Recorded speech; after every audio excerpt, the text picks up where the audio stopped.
¿Sabían ustedes que las personas con menores ingresos son las que más gastan en transporte?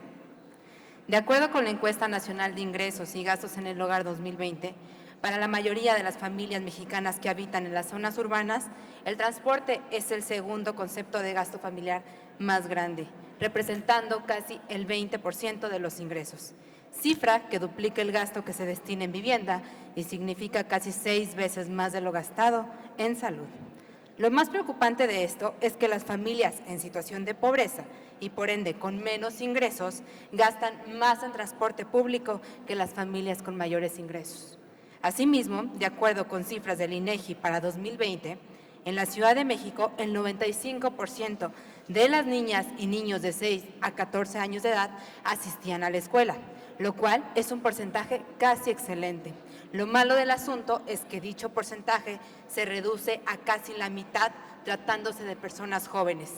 preuniversitarios o universitarios entre 15 y 24 años de edad. Pues en este grupo apenas el 55%, así como lo escuchan, 55% de los estudiantes acuden a sus universidades o instituciones educativas. Las razones que motivan la deserción escolar son diversas, pero el común denominador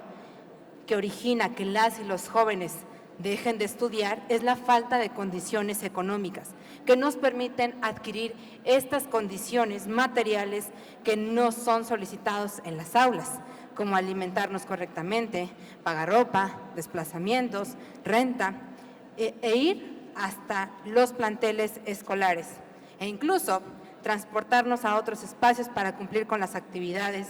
que nos dejan a nivel preparatoria o universidad, como asistir a museos, conferencias, obras de teatro, entre otras que ayuden a complementar el aprendizaje y constituyen valiosas herramientas con las que cuentan los docentes para hacernos ver a las y los jóvenes que la educación es en sí una oportunidad y no una obligación. De tal suerte, hoy en día la juventud en su mayoría manifiesta una necesidad básica de desplazarse libremente de un lugar a otro para acceder a bienes y servicios que satisfagan nuestras demandas e incrementen nuestras posibilidades de desarrollo educativo, laboral o recreativo.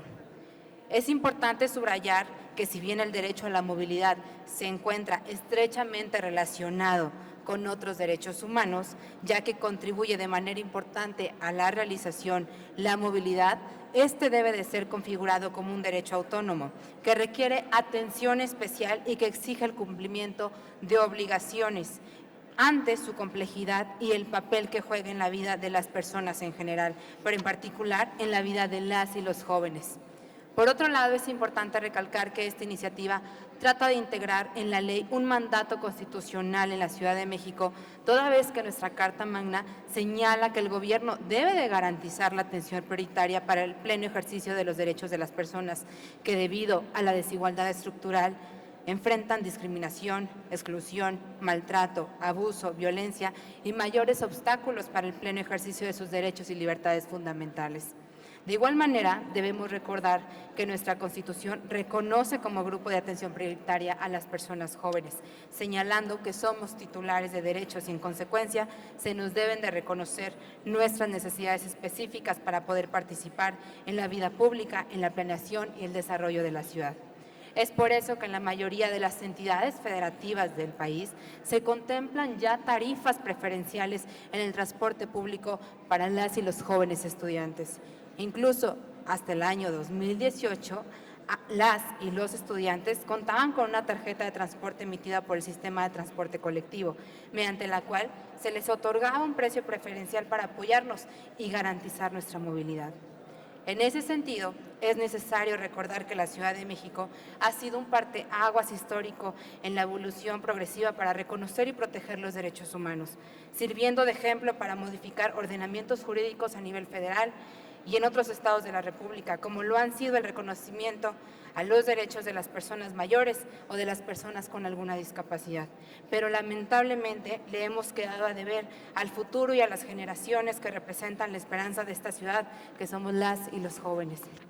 Por ello, la presente iniciativa tiene como propósito reconocer el derecho a la movilidad en la Ley de los Derechos de las Personas Jóvenes en la Ciudad de México, a fin de incrementar la protección y garantía en el ejercicio de este y otros derechos, reconociendo la necesidad de recibir la gratuidad en el sistema de transporte público masivo, como una respuesta del Gobierno para otorgar mayores oportunidades de desarrollo a las y los jóvenes estudiantes en la Ciudad de México.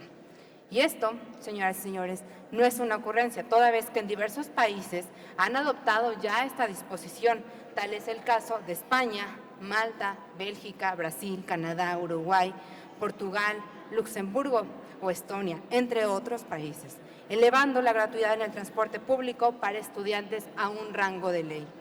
Al respecto, vale la pena mencionar que este mismo año la Secretaría de Educación Pública lanzó un proyecto de transporte escolar gratuito dirigido a alumnas y alumnos de educación básica de preescolar, primaria, secundaria y educación indígena, especial y física en diversas entidades de la República. Es por eso que, tomando en consideración que el mismo Gobierno de la Ciudad de México propuso en agosto de este año una medida similar en el sistema de transporte colectivo Metro, con la finalidad de expedir una tarjeta especial que acreditara a los beneficiarios del programa denominado INJU Ve a tu Destino, con el objeto de otorgar transporte gratuito a jóvenes estudiantes. Hoy queremos que todas y todos los estudiantes de esta capital tengan un reconocimiento a su esfuerzo y dedicación para que puedan gozar realmente de este beneficio. No olvidemos que diversos estudios realizados por el propio INEGI señalan que el gasto mensual que le representa el transporte a un joven estudiante en la Ciudad de México oscila entre los 350 y 400 pesos semanales, monto que puede elevarse hasta los 2,000 pesos mensuales, dependiendo de la distancia y las circunstancias particulares en cada caso. Dicho monto podría significar algo no tan preocupante para muchos de los aquí presentes, pero para un joven cuyos ingresos oscilan entre los 5,000 y 6,000 pesos mensuales, el costo del transporte representa casi una tercera parte de sus ingresos. Desde esta tribuna, diputadas y diputados, les hago un llamado a empoderar a las juventudes de nuestra capital, reconociendo su calidad de grupo de atención prioritaria, reconociendo su derecho humano a la movilidad y elevando a rango de ley la gratuidad en el sistema masivo de transporte en nuestra Ciudad de México para quienes se encuentran estudiando. Hay que incentivar a las y los jóvenes a que sigan concluyendo con sus estudios, pues es la única herramienta que va a poder cambiar realmente este país. Es cuanto, diputada presidenta.